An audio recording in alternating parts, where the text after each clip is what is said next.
Today we are going to discuss lead time, throughput time, and Little's law. All are related to lead.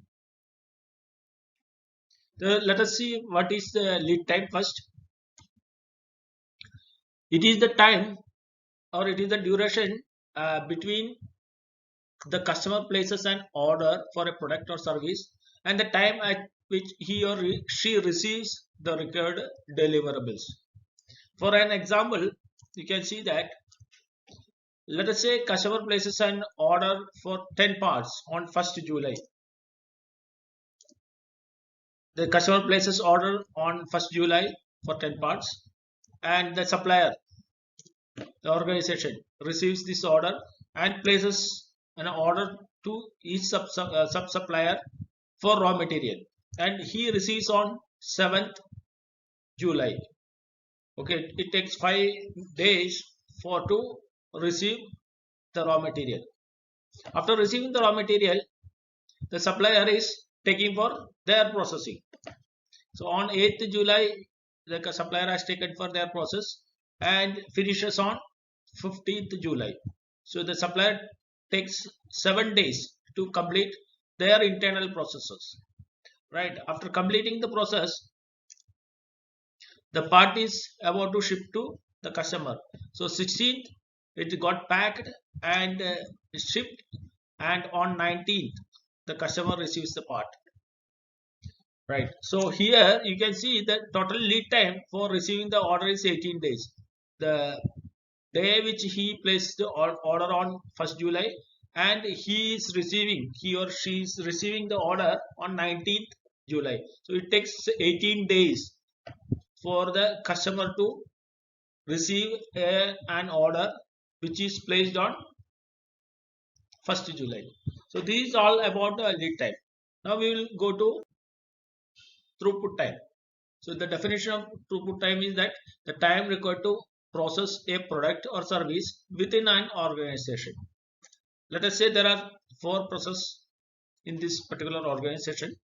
Process 1, 2, 3, 4, and each process is taking 15 minutes to complete their activity. Right, the process 1, 2, 3, and 4. Right. So the part number 1 arrives here. It takes 15 minutes, and next 15, 15, 15, and it takes one hour to complete the entire process. So the part number 1 comes, it goes for the next process. By that time, the second part comes. Right. So the first part goes to the next process. The second part goes to the second process, and the third part arrives. Then the first part goes to the third process. Second part goes to the first part goes to the fourth process. Second part goes to the third process, and third part goes to the second process. Again, a new part arrives, and the first part completed its process and leaving the process. Right, it has gone as a finished good. Similar to that, this keeps on going. Right. So the total time for the first pass to reach to the final output from the input stage to output stage, it took 16 minutes. Right. So that is the throughput for time for that particular product. Right. Now you can also see here, once the first part reaches here, then every 15 minutes the part will keep on going away from the leaving the system, or you can say every 15 minutes one part will arrive. Every 15 minutes the one part will leave the system. Right. So this is what is called throughput time, and then we'll go to the third one, which is called Little's law. Okay, so it says that the average number of items in a stationary queuing system, right, based on average waiting time of an item within a system and the average number of items arriving at the system per unit time, arriving or leaving the system per unit time. So we will see this with an example. Let us say so there is a formula for Little's law. Right, L is equal to lambda into W. Lambda is nothing but the average time arriving at the system per unit time. In our case, we have seen that every 15 minutes there is a part is coming or leaving the system. The average waiting time of an item spends in a queuing system, right? This is the average waiting time an item spends in a queuing system, right? So this is 60 minutes. So here you can see that if you want to know that at a point of time how many parts are available, you can look into the average number of items arriving or leaving the system. That is nothing but 1 by 15 minutes. In this case, we have seen that every 15 minutes one part is leaving, and every 15 minutes one part is arriving. And average waiting time an item spends in a queuing system. So you can say that one item will spend at least 60 minutes in the system. 15 into 15 into 15 plus 15 plus 15 plus 15. There are 60 minutes it will be there in the system, right? So it says that if you want to know that average number of items in a queuing system, L is equal to 1 by 15 divided 1 by 15 into multiplied by 60. That shows there are 4 parts, and it is pretty clear there are 4 parts available in the system. But this is a simple thing. But if let us say if there are inventories, so then how it will be looking like.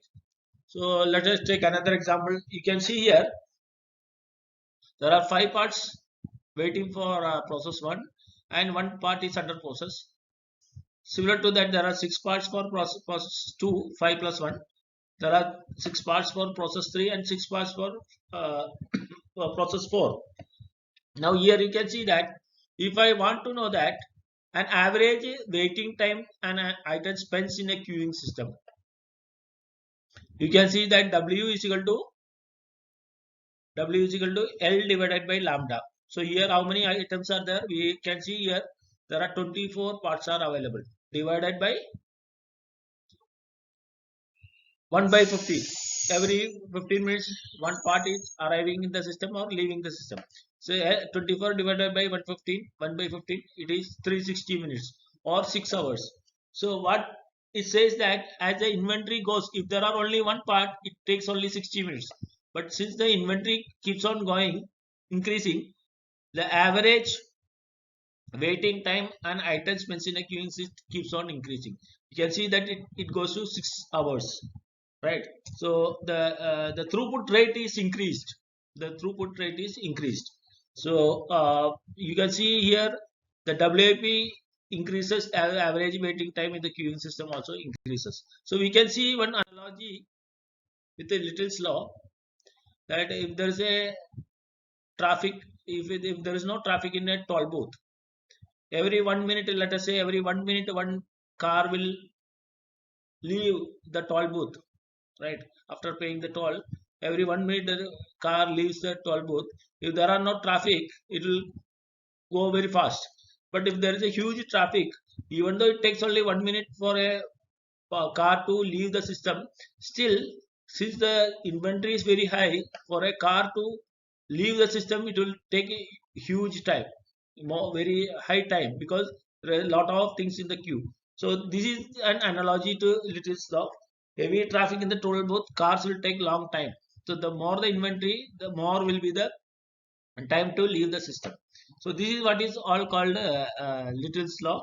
And so that comes to a summary. Lead time is nothing but the duration between the customer places an order and the time which he receives. So that duration between placing the order to receive the order, that duration is called lead time. Throughput time is the time required to internal process internally process a product or service within an organization. So throughput time talks about a processing time internal in our organization. And little slow, it talks about the more will be the inventory, the more will be the average time of an item within the system. And based on the average number of items in a stationary queuing system is based on average waiting time of an item within a system and average time which the parties arriving or leaving the system. So that talks about Lithi's law. So hope everybody enjoyed this video. Please feel free to share, subscribe, and like this video. Thank you. I am Vinod Chakrai.